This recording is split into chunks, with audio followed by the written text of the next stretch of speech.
एकनाथ शिंदे यांनी पुन्हा स्वतःची असणारी पॉवर काय हे दाखवून दिलेलं आहे. असं म्हणत होतं की आम्ही असणारं स्वतंत्र लढणार कॉर्पोरेशनमध्ये. त्यांना आता असणारं माघार घ्यावी लागलेली आहे.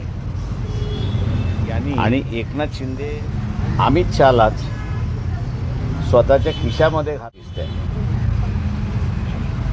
ही एकनाथ शिंदे यांची किमया असं मी त्या ठिकाणी मानतोय की BJPला सर्व महानगरपालिकेमध्ये एकनाथ शिंदेंचा शिवसेनेबरोबर युती करून लढणार अशी असणाऱ्या बातम्या आता यायला.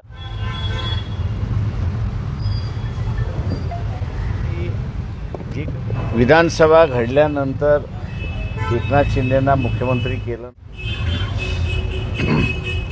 युतीवरनं असणारं एकंदरीत दिसतंय या 2 महिन्यामध्ये एकनाथ शिंदे पुन्हा महाराष्ट्राचे मुख्यमंत्री होत आहेत का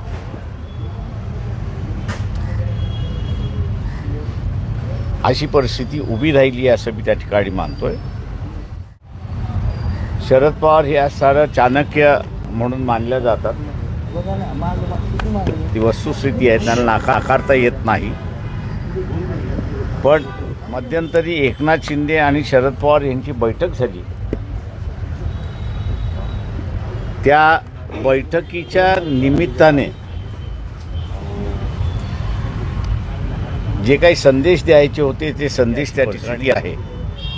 आणि आता बघायचा वेळ आहे की एकनाथ शिंदे पुन्हा आपल्या पदरामध्ये मुख्यमंत्रीपद पाडून घेता येत का हे मला वाटतं बघण्यासारखं राहील राजकारणामध्ये असं मी त्या ठिकाणी